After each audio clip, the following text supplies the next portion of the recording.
देखो यहाँ पर जो समझा रहा था कि वर्गमूल के अंदर इकाई का अंक आप देखकर पहचान लोगे इसके माध्यम से कि वर्गमूल का जो उत्तर आएगा उसमें इकाई का अंक क्या हो सकता है। अगर देखो चार कहाँ कहाँ पर है, एक 4 यहाँ पर है और 4 कहाँ पर है ये। तो अगर वर्गमूल के इकाई का अंक अगर 4 है तो उसके उत्तर के इकाई का अंक या तो 2 होगा या तो 8 होगा। और ऐसा क्यों है? क्योंकि देखो यहीं पे अगर लिखना चाहोगे ना तो ये वर्ग इधर पक्षांतर हो जाएगा, तो ये पक्षांतर होगा, ये वर्ग इधर आके, तो ये इसे वर्गमूल 4 लिख सकते हो। इसे ये वाला वर्ग को इधर पक्षांतर करके इसको वर्गमूल 4 बना सकते हैं ना, अभी बताया था।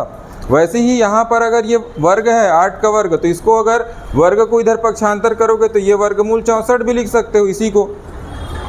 अब समझने का प्रयास करो, वर्गमूल के अंदर ये देख रहा है इकाई का अंक कितना दिख रहा है, 4। तो इसी वर्गमूल का जो उत्तर आया है उसमें इकाई का अंक आपको क्या मिलेगा, 8 मिल सकता है या तो 2 मिल सकता है। तो ये ऐसे इससे आपको निर्धारित करना है, रटना नहीं है, समझ गए।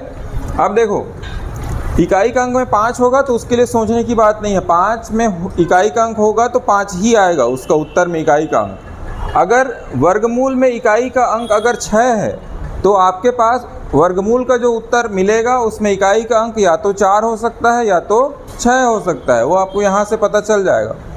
वर्गमूल में इकाई का अंक अगर 9 है तो आपको जो वर्गमूल का उत्तर मिलेगा उसका इकाई का अंक या तो 3 होगा या तो 7 होगा। अब देखो जब आपके पास प्रश्न आता है तो सबसे पहले प्रश्न में आपको काम ये करना होता है कि जो वर्गमूल के अंदर संख्या है उसमें आपको जोड़े बनाना है, 2-2 अंक के जोड़े। तो यहाँ पे पहला अंक 2 अंक का जोड़ा ये हो गया और दूसरा 2 अंक का जोड़ा ये हो गया, ठीक है। एक मतलब 9 है और एक दूसरा क्या है, 94 है।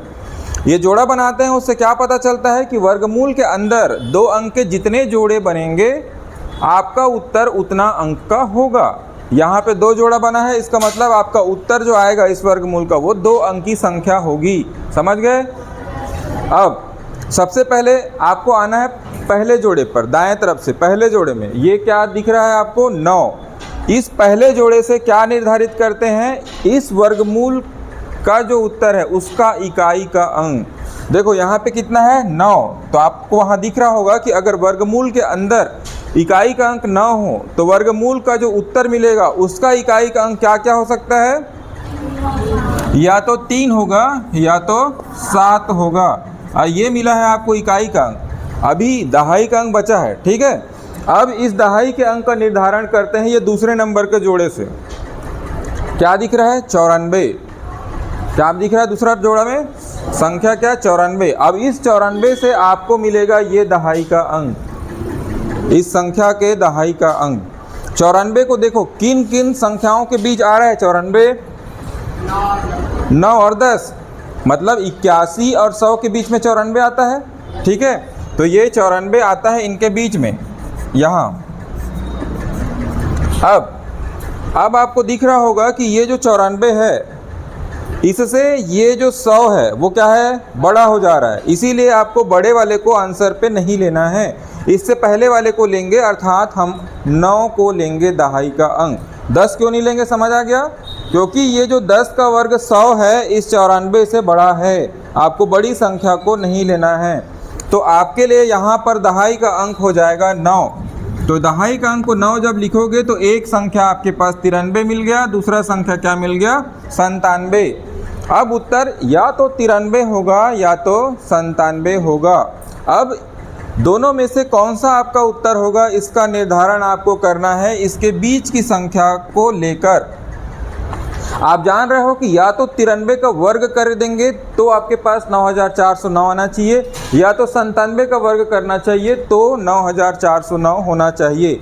लेकिन आप निर्धारित करोगे इनके बीच की एक संख्या को लेकर, तो इन दोनों के बीच की संख्या आपको पता होगा कि किसी भी 2 संख्याओं के बीच की संख्या निकालने के लिए उन दोनों संख्याओं को जोड़ दिया जाता है और 2 से भाग किया जाता है, तो आपका किसी भी 2 संख्या के बीच का संख्या निकलता है। जैसे उदाहरण के लिए मैं आपको बोला कि अगर ये 10 है और ये आपका क्या है 30 है, तो मैं आपको बोला कि इन दोनों के बीच का संख्या आप बताओ, तो आपको क्या करना है, दोनों को जोड़ के 2 से भाग करना है। तो जोड़ कर देखो 10 और 30 को कितना हो गया, 40। 40 को 2 से भाग करो 20। इसका मतलब आपका 10 और 30 के बीच की संख्या कितना है? 20। तो कहीं भी कोई भी बीच की संख्या निकालना होता है तो दोनों संख्याओं को जोड़ो और 2 से भाग करो। उसी प्रकार अगर आप इन दोनों को जोड़ के 2 से भाग करोगे तो आपके पास 95 आएगा। अब आपको निकालना है 95 का वर्ग, ठीक है।